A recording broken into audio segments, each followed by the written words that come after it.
Hello বন্ধুরা, আজ আবারও আমি একটি লং ভিডিও নিয়ে চলে এলাম। আজকের লং ভিডিও হলো কুলোর ওপর মাটির দুর্গা প্রতিমা তৈরি, যেটা আমরা হাড়ের লকেট হিসাবেও ব্যবহার করতে পারবো। এই কুলোর ওপর দুর্গা প্রতিমার হাড়ের লকেটটি লং ভিডিও এই জন্যই এনেছি, সামনে দুর্গাপুজো আসছে আর এই হাড়ের লকেটটি তোমরা খুব সহজেই বাড়িতে তৈরি করে নিতে পারবে। আর এই হাড়ের লকেটটি দুর্গাপুজোর অষ্টমীর দিন শাড়ির সাথে পারলে সব থেকে বেস্ট লুক লাগবে। ভিডিওটি কিন্তু কেউ স্কিপ করে চলে যেও না, তাহলে বুঝতে পারবে না কিভাবে আমি বানিয়েছি। এটা কিন্তু খুব সহজেই বানানোর প্রসেস, আর তোমরা খুব সহজেই বাড়িতে নিজেরাই বানিয়ে ফেলতে পারবে। দুর্গাপূজায় মাটির কুলোর ওপর দুর্গা প্রতিমা বানানো হাড়ের লকেট কিন্তু ট্রেন্ডিং এই চলে। প্রথমে হাড়ের লকেটটা বানানোর জন্য কিন্তু আমি প্রথম কুলোটাই বানিয়ে নিয়েছিলাম, এরপর মায়ের মূর্তিটাই আস্তে আস্তে বানিয়ে নিচ্ছিলাম। আর মায়ের মূর্তিটা যেহেতু খুব ছোট ছিল, খুব সাবধানেই বানাতে হচ্ছিল। আর মায়ের মুখটা বানানোর পর আমি মায়ের মুখটাকে কুলোর ওপর বসিয়ে দিয়েছিলাম। তারপর একে একে মায়ের কানের পাশে দুটো ফুল, লকেট সবকিছুই করে নিয়েছি।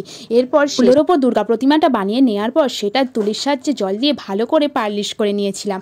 তারপর আমি টানা রোদ্দুরে ভালো করে এই কুলোর ওপর দুর্গা প্রতিমাটাকে শুকিয়ে নিয়েছি। কুলোর ওপর দুর্গা প্রতিমাটা যদি রং না করি তাহলে কি হাড়ের লকেট হিসাবে পরলে দেখতে ভালো লাগবে? তাই এটা শুকানোর পর কালার নিয়ে আমি বসে পড়েছিলাম এই কুলোর ওপর দুর্গা প্রতিমাটা রং করতে। ফার্স্টে আমি দুর্গা প্রতিমাটা কালার করে নিয়েছিলাম। দুর্গা প্রতিমার মুখটাতে আমি হালকা অরেঞ্জ আর ইয়েলো কালার মিক্স করেই করে নিয়েছিলাম। মায়ের পুরো ফেসটা কালার করার পর আমি মায়ের মুকুট, কানের দুপাশের ফুলগুলোকে ইয়েলো কালার দিয়ে করে নিয়েছিলাম। যে কোনো মাটির জিনিসই কালার করতে গেলে প্রথমে হোয়াইট কালার দিয়ে কভার করে নিলে রংটা আরো ভালো ফোটে। যেহেতু আমার কাছে হোয়াইট কালার কম ছিল তাই আমি কভার করতে পারিনি হোয়াইট কালার দিয়ে। তোমরা যদি কুলোর উপর এরকম দুর্গা প্রতিমা বানাও হাড়ের লকেট বানানোর জন্য, তাহলে কিন্তু অবশ্যই হোয়াইট কালার নিয়ে আগে কভার করে নিও পুরোটা, তারপর এই কালার করো। মায়ের মুকুটগুলো কালার করার পর মায়ের তিনটি চোখ আমি হোয়াইট কালার দিয়ে কভার করে নিয়েছি প্রথমে। এরপর মায়ের চোখগুলি হোয়াইট কালার দিয়ে কভার করার পর আমি মায়ের চুলটা ব্ল্যাক কালার দিয়ে কভার করে নিয়েছি। যেহেতু মাটির কুলোর উপর এই দুর্গা প্রতিমার লকেটটি খুব ছোট ছিল, তাই মায়ের চোখগুলো কালার করার সময় খুব ভয় করছিল। খুব সাবধানে আর আস্তে আস্তে ভয়ে ভয়ে আমি মায়ের চোখগুলো ফোটাচ্ছিলাম।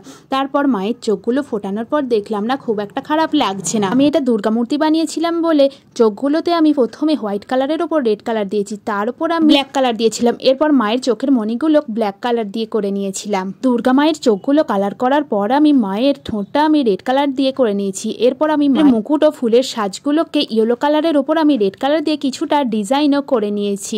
মুকুট, গয়না সবকিছুই তো কালার করা হয়ে গেল। এবার মা তো রেডি হয়ে গেছে, এবার কুলোটা রং করার পালা। সবকিছুই কালার করার পর আমি কুলোটাকে ব্রাউন কালার দিয়ে কভার করে নিয়েছি। আর ব্রাউন কালার দিয়ে কভার করার পর তার উপর কিছুটা ইয়েলো কালার দিয়ে ডোরাকাটা দাগও করে নিয়েছিলাম কুলোটায়। এই কুলোয় বানানো দুর্গা প্রতিমার হাড়ের লকেটটি কালার করার পর কিন্তু ভালো করে শুকিয়ে নিতে হবে, তারপরেই আমরা গলার হার হিসাবে ব্যবহার করতে পারবো। আর তোমরা যদি এই কুলোয় বানানো দুর্গা প্রতিমার লকেটটি প্রথম থেকে শেষ পর্যন্ত ভিডিওটা দেখে থাকো, খুব সহজেই তোমরা নিজেরা বাড়িতে বানিয়ে অষ্টমীর দিন পড়তে পারবে। সকলকে ভিডিওটা পুরো দেখার জন্য অসংখ্য ধন্যবাদ। আর ভিডিওটা ভালো লাগলে অবশ্যই লাইক করে দিয়ে চ্যানেলটি সাবস্ক্রাইব করতে ভুলো না। কিন্তু তো আজ এই পর্যন্ত, টাটা।